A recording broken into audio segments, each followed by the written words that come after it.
Hello అండి, welcome to నవలా హృదయం. ఈరోజు వీడియోలో మనం వసంత శిశిరం నెక్స్ట్ పార్ట్ చూసేద్దాం. కథలోకి వెళ్ళిపోదాం రండి.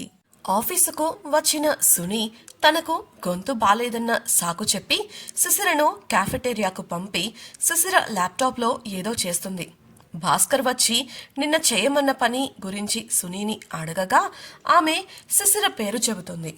డేటా లీక్ అయిందని భాస్కర్ చెప్పగా శిశిర కంగారు పడుతుంది.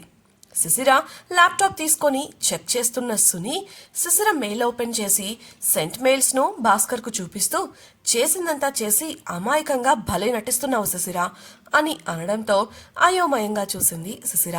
ల్యాప్టాప్ స్క్రీన్ వంక చూసిన భాస్కర్ కూడా శిశిర వంక అపనమ్మకంగా చూడటంతో అతడు తనను అనుమానిస్తున్నట్లు అర్థం చేసుకుంది ఆమె.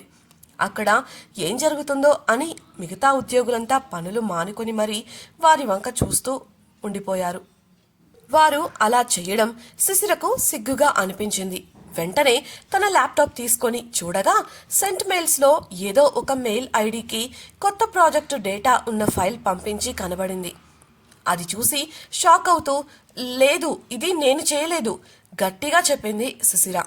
సుని కల్పించుకొని కళ్ళెదురుగా సాక్ష్యాలు కనిపిస్తుంటే చేయలేదు అంటావేంటి? నీలాంటి దానిని నమ్మి పని అప్పచెప్పడమే నేను చేసిన పెద్ద తప్పు. Bhaskar sir, I'm really sorry. ఇవాళ క్లయింట్తో మీటింగ్ ఉండటంతో ప్రజెంటేషన్ సిద్ధం చేయడంలో బిజీ అయ్యి అనవసరంగా ఈ అమ్మాయికి వర్కప్ చెప్పాను. ఈ తప్పు నా వల్లే జరిగింది. భాస్కర్ ముందు బాధపడుతున్నట్లు నటిస్తూ చెప్పింది. అందుకు రూప, శిశిరలు ఒకరినొకరు చూసుకుని కుసుమ వంక చూడగా ఆమె మౌనంగా తలదించుకుంది. నిజానికి ప్రజెంటేషన్ సిద్ధం చేసింది కుసుమ, కానీ ఇప్పుడు అది తన కష్టం అని చెప్పుకుంది సుని. ఇది తాము ఊహించినదే కావడంతో సింపుల్గా తీసుకుంది శిశిర. కానీ తాను డేటా లీక్ చేసింది అన్న ఆరోపణలను తట్టుకోలేకపోయింది. కానీ డేటా తన ల్యాప్టాప్ నుండి, అది కూడా తన మెయిల్ ఐడి నుండి లీక్ అయినట్లు కళ్లకు ఎదురుగా సాక్ష్యాలు కనిపిస్తున్నాయి. అసలు ఇదంతా ఎలా జరిగింది అని ఆమె ఆలోచనలో పడగా అక్కడున్న ఉద్యోగులు కూడా ఆమెను అనుమానిస్తూ రకరకాలుగా మాట్లాడుకోవటం మొదలుపెట్టారు. చూడటానికి సాధారణంగా కనబడితే మంచమ్మాయి అనుకున్నాను, కానీ డబ్బుల కోసం ఇలా తనకు అవకాశం ఇచ్చిన కంపెనీనే మోసం చేస్తుందని అస్సలు ఊహించలేదు అని ఒకరంటే, అవునవును, ఈ కాలం స్టూడెంట్స్ కష్టపడి సంపాదించడం కన్నా తొందరగా అడ్డదారుల్లో సంపాదించడానికే ఇష్టపడుతున్నారు అని ఇంకొకరన్నారు. ఇలా ఎవరికి నచ్చినట్లు వారు అనుకుంటుంటే శిశిరకు చాలా ఎంబారసింగ్గా అనిపించింది. సమాధానం ఇవ్వకుండా అలా బొమ్మలా నిలబడితే అర్థమేంటి? ఇలా చేసినందుకు రైవల్ కంపెనీ వాళ్ళు నీకెంత ఇచ్చారు? అసలు ఎంత ధైర్యం ఉంటే ఇలాంటి పని చేస్తావు? కోపంగా ప్రశ్నించింది సుని. ఇదంతా ఎలా జరిగిందో నాకు తెలియదు, నన్ను నమ్మండి శిశిర స్థిరంగా చెప్పగా సుని భాస్కర్తో, అయినా ఈమెతో ఇంకా మాటలేంటి సార్, పోలీసులకు ఫోన్ చేసి తనను అరెస్ట్ చేయించండి, నిజాలు వాళ్లే రాబడతారు అంది. భాస్కర్ ఏదో చెబుతున్నంతలో జనరల్గా ఆ వైపు వచ్చిన కిషోర్ భాస్కర్ను, సునీని ఇంకా అక్కడే ఉండటం చూసి, క్లయింట్ వచ్చే టైం అవుతోంది, మీరింకా ఇక్కడేం చేస్తున్నారు అని అడిగాడు. శిశిర ముఖం వాడిపోయి కనిపించగా అందరూ ఆమెను చూసి గుసగుసలాడుకోవడం గమనించాడు కిషోర్. ఇక్కడ ఏం జరుగుతోంది అని అతడు గంభీరంగా అడగగా, ఈ ఇంటర్న్ డబ్బుల కోసం మన కంపెనీ డేటా రైవల్ కంపెనీకి లీక్ చేసింది సార్. సాక్ష్యాలతో దొరికిపోయినప్పటికీ తనకేమీ తెలియదు అని బుకాయిస్తోంది సమాధానం ఇచ్చింది సుని. కిషోర్ అపనమ్మకంగా చూడగా నిస్సహాయంగా చూస్తూ తల అడ్డంగా ఊపింది శిశిర. ఏ డేటా అని అడిగిన కిషోర్కు న్యూ ప్రాజెక్ట్ డేటా సార్ అని చెప్పగా కన్ఫ్యూజన్తో భాస్కర్ వంక చూశాడు అతడు. భాస్కర్ కూడా అదే కన్ఫ్యూజన్లో ఉండటం గమనించి, ముందు మీరు వెళ్ళి క్లయింట్ని ఇన్వైట్ చేసి కావాల్సిన ఏర్పాట్లు చూడండి భాస్కర్ గారు. మిస్ సునీత, మీరు ప్రజెంటేషన్ ఏర్పాట్లు చూడండి, మిగతా విషయాలన్నీ తర్వాత చూసుకుందాం అనడంతో ఆ ఇద్దరు శిశిర వంక సీరియస్గా ఒకసారి చూసి వెళ్ళిపోయారు. ఉద్యోగులంతా పనులు మానుకుని మరీ చూస్తూ ఉండటంతో, ఏంటి చూస్తున్నారు, మీ పనులు మీరు చేసుకోండి కాస్త గట్టిగా చెప్పి వారు తలలు తిప్పగానే, miss Shishira, come to my cabin అంటూ శిశిర ల్యాప్టాప్ అందుకొని వెళ్ళిపోయాడు కిషోర్. అక్కడి వాతావరణం క్షణంలో గంభీరంగా మారిపోయింది. కిషోర్ వెనుకే వెళ్లిన శిశిర క్యాబిన్ లోపలికి వెళ్లటమే ఆలస్యం. సార్, ఇది ఎలా జరిగిందో నాకు కూడా తెలియదు, నేను చెయ్యలేదు, కంగారుగా చెప్పింది. నువ్వు శాంతంగా ఉండు సిస్టర్, అసలు ముందు ఏం జరిగిందో చెప్పు అని కిషోర్ అడగగా, అంటే మీరు నన్ను నమ్ముతున్నారా?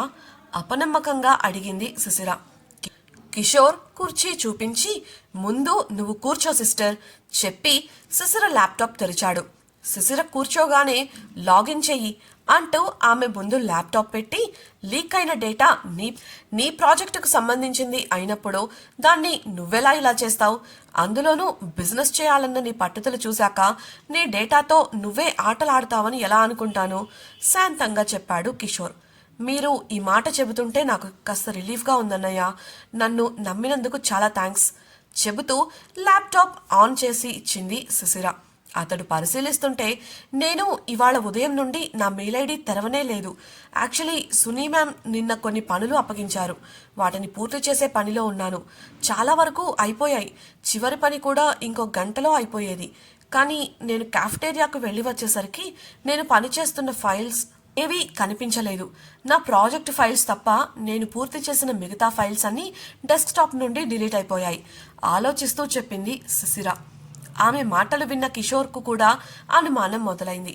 ఇంతకీ నీకు సునీత ఇచ్చిన పనులేవి అని కిషోర్ అడగగా, ఒక్క నిమిషం అన్నయ్య అంటూ ల్యాప్టాప్ తీసుకొని కొన్ని ఫైల్స్ ఉన్న ఫోల్డర్స్ చూపించింది సుశిర.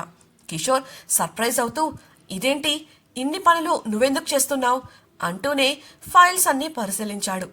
నువ్వు డిలీట్ అయ్యాయి అన్న ఫైల్స్ మళ్ళీ ఎలా వచ్చాయి అనుమానంగా ప్రశ్నించాడు కిషోర్.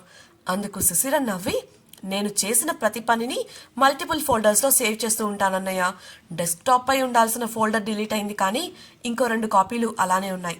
ఇక్కడ ఫైల్స్ డిలీట్ అవ్వడం సమస్య కాదు, అసలు ప్రాజెక్ట్ డేటా ఎలా లీక్ అయింది అనేది సమస్య. అందులోనూ నేను చేయకుండా నా మెయిల్ ఐడి నుండి మెయిల్ వెళ్ళింది. ఈ విషయం సునీ మ్యామ్ చెప్పే వరకు కూడా నాకు తెలియదు. ఒకవేళ నా సిస్టమ్ ఏమైనా హ్యాక్ అయిందా అని అనుమానంగా ఉంది, అది ఒకసారి చెక్ చేయాలి అని తన కోణంలో తాను ఆలోచిస్తున్న విధానాన్ని వ్యక్తపరిచింది. కిషోర్ కూడా తల ఊపి ఆమెతో పాటు అసలు ఏం జరిగింది అనేది కనుక్కోవడంపై దృష్టి పెట్టాడు. మరోవైపు ప్రజెంటేషన్ రూమ్లో ఏర్పాట్లన్నీ పూర్తి చేసిన సుని ఇంకా క్లయింట్ రాకపోవడంతో వాళ్లను ఎలా గ్రీట్ చేయాలి అనే దానిపై రిహార్సల్స్ చేస్తోంది. కంపెనీ బయట లాబీ దగ్గర క్లయింట్స్ కోసం ఎదురు చూస్తున్న భాస్కర్ జరిగిన విషయం గురించి సీరియస్గా ఆలోచిస్తూ ఉన్నాడు. కంపెనీ డేటా లీక్ అవడం ఏంటి, అది కూడా ఒక ఇంటర్న్ ద్వారా? అసలు ఏం జరుగుతోంది? ఈ అమ్మాయి రైవల్ కంపెనీకి సమాచారం ఇచ్చే స్పైనా? అలా అయితే ఇంత మంచి ప్రాజెక్టును అడ్డుపెట్టుకుని కంపెనీలోకి రావాల్సిన అవసరం ఏముంది? అందులోనూ ఆమె టాలెంట్ చూస్తే ఇలాంటి సిల్లీ పనులు చేసి జీవితం నాశనం చేసుకునే అమ్మాయిలా తెలియడం లేదు. ఒకవేళ డబ్బుల కోసం చేసింది అనుకోవడానికి ఈ ప్రాజెక్టు పూర్తి చేస్తే ఆమెకు భవిష్యత్తులో కోట్లలో ఆదాయం ఉంటుంది. ఈ మధ్య రైవల్ కంపెనీ వాళ్ళు మన కంపెనీని నాశనం చేయడానికి ప్రయత్నిస్తూ ఉన్నారు. ఏ ఒక్క అవకాశాన్ని వదలడం లేదు. ముందు ఈ విషయం బయటకు వస్తే కంపెనీలో ఉన్న సన్నాసులంతా గోల చేస్తారు. ఏం చేయాలి? సీఈఓ గారు ఈ విషయం తెలిసి ఎలా స్పందిస్తారో ఏంటో అనుకుంటూ టెన్షన్లో చెమటలు తుడుచుకుంటూ ఉండగా క్లయింట్ యొక్క కారు వచ్చి ఆగింది. వారిని మర్యాదగా ఆహ్వానించి వారితో పాటు కాన్ఫరెన్స్ హాల్కు వెళ్ళాడు భాస్కర్. అప్పటికే ప్రిపేర్డ్గా ఉన్న సుని వారిని ఆహ్వానించగా మీటింగ్ ఆరంభమైంది. మార్నింగ్ జెంటిల్మెన్, నేను ఈ ప్రాజెక్టుపై వర్క్ చేస్తున్న టీమ్ లీడర్ని.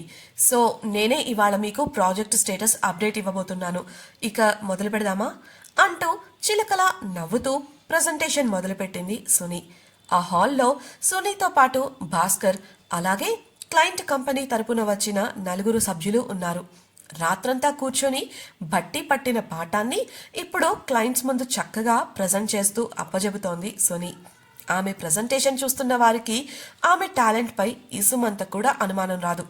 క్లయింట్ కంపెనీ సభ్యులు కూడా జాగ్రత్తగా ఆ ప్రజెంటేషన్ను తిలకిస్తూ పరిశీలిస్తూ ఉన్నారు. అప్పుడే వారిలోని ఒక సభ్యుడి దృష్టి పీపీటీ ప్రజెంటేషన్ స్లైడ్లోని ఒక భాగంపై పడింది. దాన్ని పెద్దగా తీసుకోకుండా మీటింగ్పై దృష్టి పెట్టాడు అతడు. ఒక్కో స్లైడ్ మారే కొద్దీ ప్రతి స్లైడ్లోనూ ఒక్కో చోట ఉన్న ఒక భాగాన్ని చూశాడు అతడు. ప్రజెంటేషన్ పూర్తయ్యే వరకు మౌనంగా ఉన్న అతడు ప్రజెంటేషన్ పూర్తవగానే, వెల్డన్ కుసుమ, చాలా బాగా ప్రజెంట్ చేశారు అని మెచ్చుకున్నాడు. ఆ మాటకు కంగుతింది సుని. విపరీతమైన కోపం వచ్చినప్పటికీ పైకి నవ్వుతూ, నా పేరు సునీత, మీరు నన్ను సుని అని పిలవచ్చు, అతి వినయం ప్రదర్శిస్తూ చెప్పింది. ఆమె ప్రవర్తనకు అతడికి ఏమనిపించిందో కానీ, ఓ తప్పుగా అనుకోకండి, నేను పేర్లతో కన్ఫ్యూజ్ అవుతూ ఉంటాను, మాకు కొన్ని డౌట్స్ ఉన్నాయి, వాటిని క్లియర్ చేయగలరా అని అడిగాడు అతడు. లోపల టెన్షన్ పడుతూనే పైకి యా ష్యూర్ నవ్వు తెచ్చుకుంటూ చెప్పింది సుని.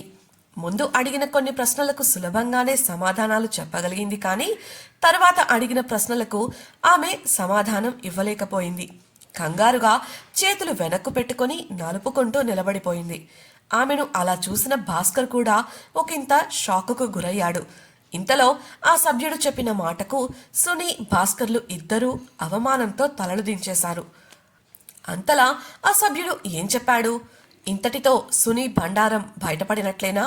డేటా ఎలా లీక్ అయిందన్న విషయాన్ని శిశిర, కిషోర్లు కనిపెట్టగలరా? ఈ విషయం వసంతకు తెలిస్తే ఏమవుతుంది తెలుసుకోవాలనుకుంటున్నారా? అయితే ఛానల్ను సబ్స్క్రైబ్ చేసి వసంత శిశిరం నెక్స్ట్ పార్ట్ వినేయండి. అలాగే మీకు ఈ వీడియో నచ్చినట్లయితే లైక్ చేసి మీ సన్నిహితులకు షేర్ చేయండి. మీ అభిప్రాయాలను మాతో పంచుకోవడం కోసం కామెంట్ సెక్షన్లో తెలియజేయగలరు. ఇట్లో మీ నవలా హృదయం team. Thank you for listening.